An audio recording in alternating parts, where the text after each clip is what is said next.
Hi there, my name is Andy Frost, and it's a great privilege today to be able to share with you on GODTV for the invitation. I want to share with you today about the power of story. Once upon a time, or in the beginning, or in a galaxy far, far away. As soon as you hear those words, you know that a story is about to be told. There's something which gets a hold of your attention because stories are powerful. I was reading the start of a book recently, and it opens with this scenario. There is a man on the phone to a pizza delivery company, and he's ordering for himself a pizza, not just a piece of pizza or a small pizza, but a massive family-sized pizza. He also orders an entire cheesecake for himself and a massive flask of coffee. The pizza delivery man says, "Are you sure you want all of this for yourself?" "Yes," says the author. "And can you deliver it to the edge of a highway, a motorway?" It seems to make no sense until you discover the bigger story. The author is Dean Cozones. He is an ultra-marathon runner, running 200 miles straight. And he gets his food delivered by the edge of a highway, and he wraps up the pizza in one hand, takes the cheesecake in the other, and munching, he runs off into the night sky. The story makes sense of the action. You see, stories frame things. I have a friend who's part of a church, and every week at this church, they would sing happy birthday to somebody. It was always somebody's birthday. And it's a nice thing to do, but in a church of 200 people every single week, singing happy birthday got quite monotonous. If it was someone's perhaps special birthday, it made sense, but week in, week out, who's got a birthday today? Let's sing happy birthday to you. It seemed ridiculous. And so my friend challenged the leader saying, "Why is it that every single week we have to sing happy birthday? It seems a bit over the top." It was at that point the pastor turned to my friend and said, "I'm from Africa, from a certain country in Africa. And in my country, the average life expectancy is 28. And you see, for me, we sing happy birthday because there is something sacred about life that we often forget. The story makes sense of the action. Stories frame." The poet Muriel Rukeyser says this: "The world is not made up of atoms, it's made up of stories." The second thing that stories do is stories inspire. They get beneath our skin, they engage our emotions. There's something really powerful about stories because they can connect with us on a human, deeper level. Advertisers know this. What's interesting is recently McDonald's celebrated their 40th anniversary. And to celebrate, they had a whole campaign which used adverts trying to sell burgers. But rather than having these nice, pristine pictures of burgers with a Coke with condensation on the side, instead they used these very still pictures which told a story. The just passed your test drive-through, the labour ward wait, and the nervous first date. You probably should be nervous if you're taking your girlfriend on a first date to a burger joint. But the advertisers understood this. These pictures go beyond selling a burger. They tell a story, they create a memory, they connect on a deeper level. Stories inspire. Babette Buster, the famous screenwriter from Hollywood, puts it like this: "The audience wants transformation. They want to see someone experience becoming fully alive, or a cautionary tale as we see them make a choice that sees them become the living dead." Stories frame, but stories also inspire. They help us engage with our emotions. And the third thing that stories do is stories guide. They help us know what we want. Donald Muller puts it like this: "A story is a character who wants something and has to overcome conflict to get it." As you think back to the different movies that you've watched, you'll know that a story which has a character who wants something and has to overcome conflict to get it makes a lot more sense. They are powerful movies. Think about Chief Brody in Jaws, who wants to capture the shark. Think about Kevin in Home Alone, who wants to protect his house and get his parents home. These stories have become classics because they very clearly follow that formula. A character who wants something and has to overcome conflict to get it. Stories guide. They help us know what we want from life and what we need to overcome to get it. Stories are powerful because they frame. Stories are powerful because they inspire. And stories are powerful because they guide. I have 2 young children. And one of the best things about being a parent is being able to play kids' games again. My kids love to play hide and seek, but they're pretty bad at it. I will often count to 20 as they're hiding and I hear them clattering around. And when I open my eyes, they're looking directly at me. And I have to pretend that I can't see them as I'm looking around the house. Where could they be? And then, oh, there you are. Next time around, they go back to exactly the same hiding place again. This picture here is one of my daughter's best hiding places.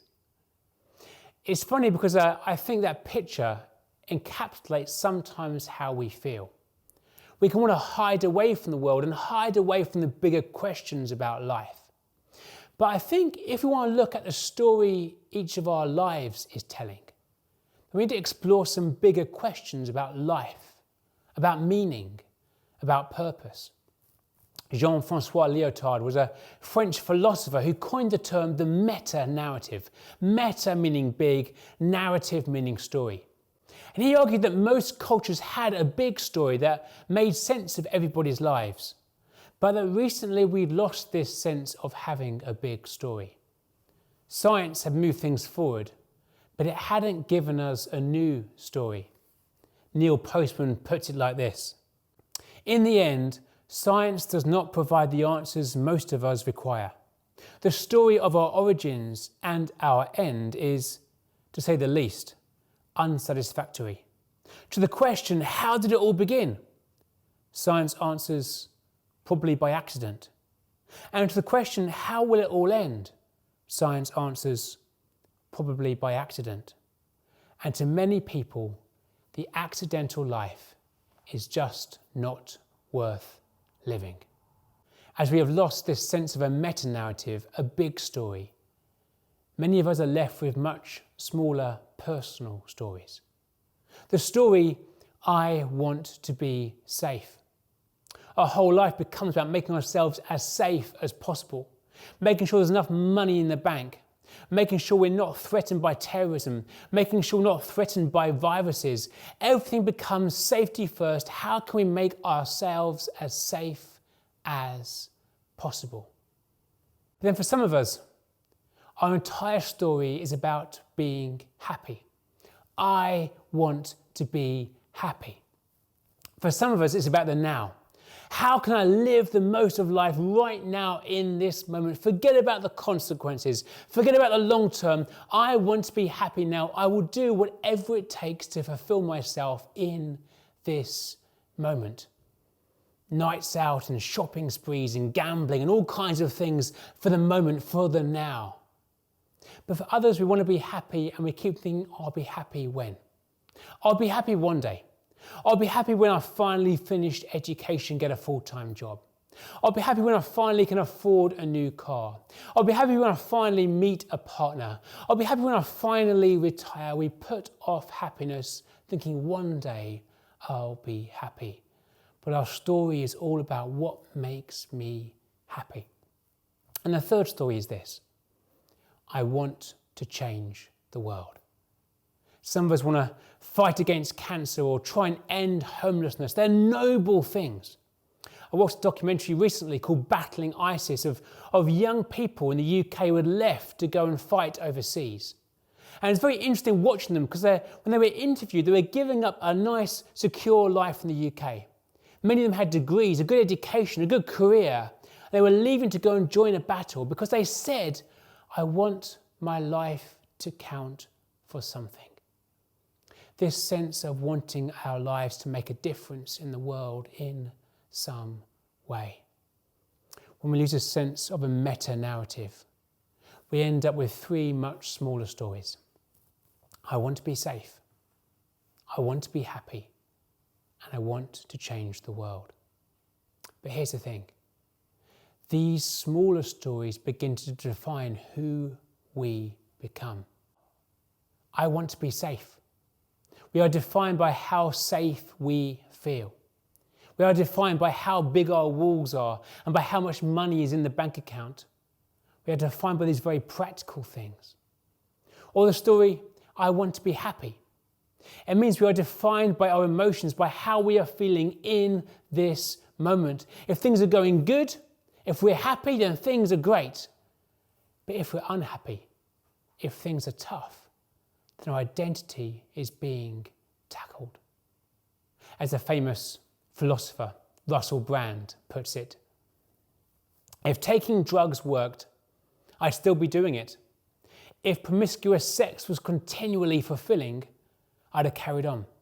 If fame and fortune were the answer, I'd hurl this laptop out of the window and get on with making movies. They don't work. If our story is solely about being happy, it's a too small a story. We are defined by our emotions. And then thirdly, if we desire to change the world, it's a great, noble narrative, but again, it's too small. We are defined by what success and what impact we are making. And yet we see the world around us, we see the brokenness of the world around us, and we see the limited impact we can really make. We end up carrying a really heavy burden, trying to change the world, trying to do it ourselves, and it just isn't possible. These three small stories end up defining who we see ourselves as being. Each of our lives tells a story.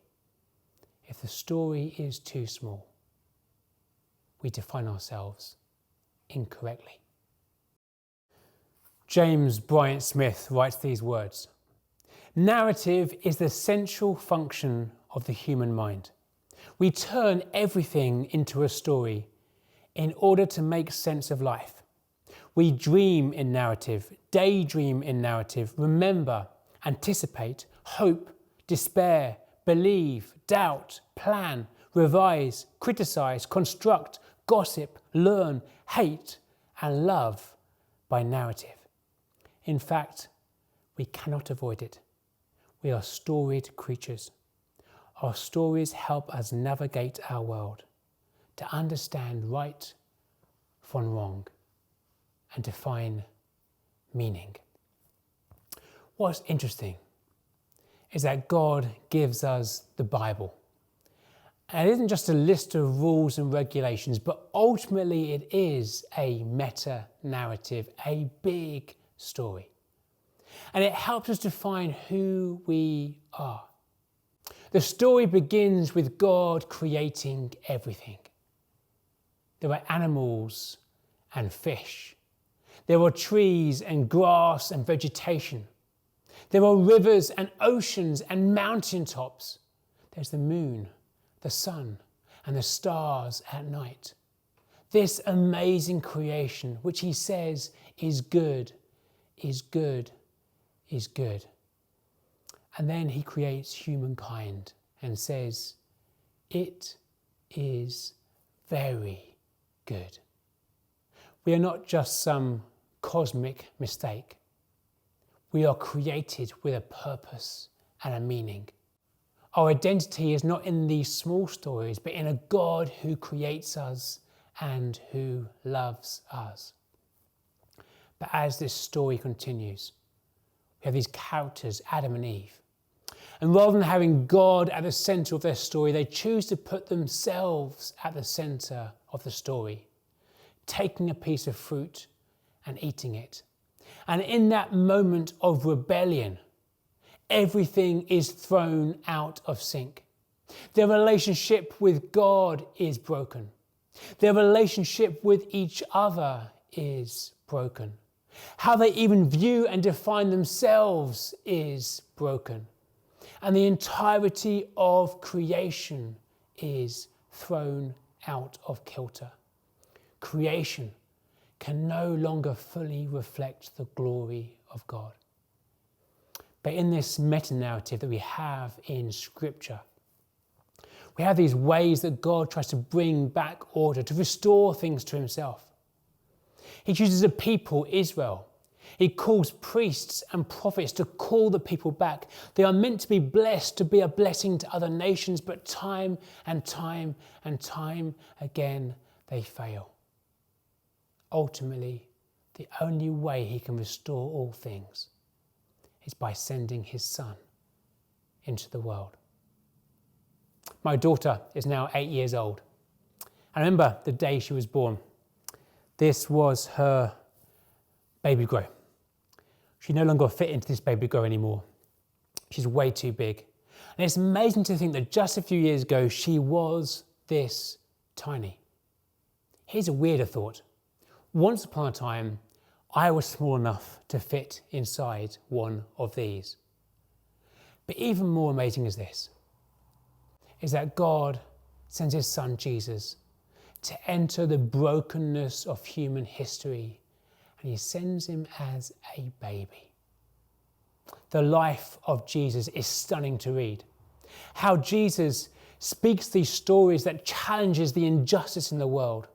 How he cares for the marginalized and the broken, how he brings about healing and restoration. As he welcomes in the outsiders, we have this amazing picture. And as we see Jesus, we see who the Father is in heaven. Jesus shows us just what Father God is like. And he comes to earth, not just to show us how we should live, but ultimately to go to the cross. And it's on the cross where he dies a perfect death, being the perfect man, fully human, fully God. And on that cross, he deals with our mistakes and our brokenness and our revolt against God. He deals with all that and pushes it to one side, that we can know that we are forgiven, that things are set right before us and our Father in heaven. But his death isn't the end. Then there is his resurrection. 3 days later, he bursts out of the grave triumphant. And he says to his disciples, as he breathes upon them, receive the Holy Spirit and join my revolution. As he ascends back into heaven, his disciples begin this movement. They are the Jesus people, and we get to be a part of that story today. Discovering first and foremost our identity isn't in these small stories, but in this much bigger story, with a God who says that he loves us and he cares for us and he wants to use us in his plans to restore all things to himself. And best of all, as Christians, we know how the story ends. The Bible contains the entire story, including the book of Revelation, when one day he will wipe away every tear. There'll be a new Jerusalem. Everything will be back as it should be again. We will live with God. And that reality begins here today. And for me, it's this story that makes sense of so much. It makes sense of the enormity of creation, but also the beauty of creation and what is wrong with creation. It makes sense of my desire for some spiritual connection. It makes sense of my desire for a story. It makes sense of the fact that I have an understanding of what is right and what is wrong. I am no cosmic mistake. I am made in the image of God. It's this story that we find in the Bible that helps me discover who I am, that I am loved by God. In the gospel accounts, there are many different words used to describe Jesus. Rabbi, teacher, son of man. But he was also an amazing storyteller. Jesus, the storyteller. He told stories that captivated huge crowds, stories that provoked a deep questioning, stories that challenged the authorities that were there. His stories were powerful. And what's interesting is that some of his stories give us a little miniature snapshot of this big, overarching narrative. There's this one story he tells in the book of Luke about a man who has 2 sons. And his younger son turns to the father and says, "Dad, I wish you were dead. Give me my inheritance now." The dad does the unthinkable. He gives his youngest son the inheritance. He sells off some land to make it possible, and the young son disappears to a distant land to live what he thinks is the best kind of story. Sex, drugs and rock and roll, the whole shebang. He thinks to himself, this is the greatest story I can live. But then a recession hits the place he's living in. Things become desperate. His so-called friends leave him, and he is left all alone with the worst job of all. In such a broken and desperate place, he begins to head back toward his father. He's thinking, perhaps I can beg for mercy and say, can I be a hired hand just working for you? Because surely this is a better lifestyle than what I've got right now. He begins this long journey home. And there, as he begins to get towards his father's house, his father is there. He's watching for him. And as soon as the father sees the son, he dashes over as fast as he can. He puts a cloak around him and a ring on his finger, and he celebrates. The father forgives. He celebrates extravagantly. His son is home. That story gives us a little picture of this big overarching narrative. For many of us, we've tried to put ourselves at the centre of the story. We've ignored God or pushed God to one side, or not even really bothered asking questions about God. We have been so self-focused, we've missed out on what God is doing. And yet this story shows us how ultimately we aren't to be defined by the things that we do, by the mistakes that we make, by the stories that we tell, but ultimately by the big overarching narrative in Scripture. The story of Father God who loves us, who cares for us, who's waiting to welcome us back into his presence. And it's Jesus on the cross at the centerpiece of human history that makes this possible. When we choose to accept that forgiveness that Jesus offers, our story suddenly changes. This bigger story frames our story. It inspires us to live differently, and it guides us along the way. First of all, when we accept God's story, it changes our history, our previous story. Our sins are forgiven. Second of all, it changes our now in this moment as we accept the Spirit of God into our lives, that we can know his peace and that we are loved. But thirdly, it changes our future story. We discover that we get to play a part in God's unfolding story. We get to join this Jesus movement and see God work in and through our lives. Perhaps right now you want to respond to this big story in Scripture. Not just the story, but the author, the God of heaven and earth, the God who welcomes you into a relationship with him because of his Son, Jesus. I've written this short prayer. Perhaps you'd like to read this now along with me. Father, I thank you that you are the author and the centre of the big story.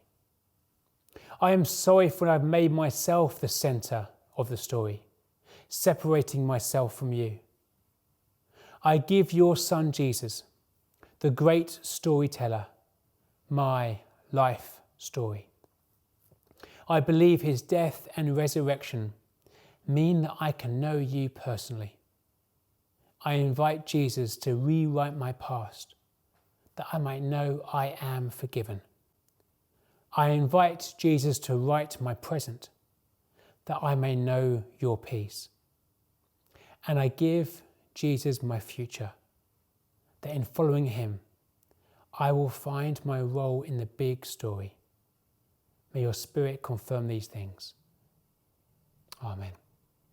If today you prayed that prayer, then welcome to God's family. We can know God now and for all eternity. What an amazing privilege that is. I'd encourage you to keep engaging with this big story. Get reading it, get digging into it, to discover more of who you are and more of who God is. Let's together join with God in his redemptive plans through history as we serve him. Thanks for listening.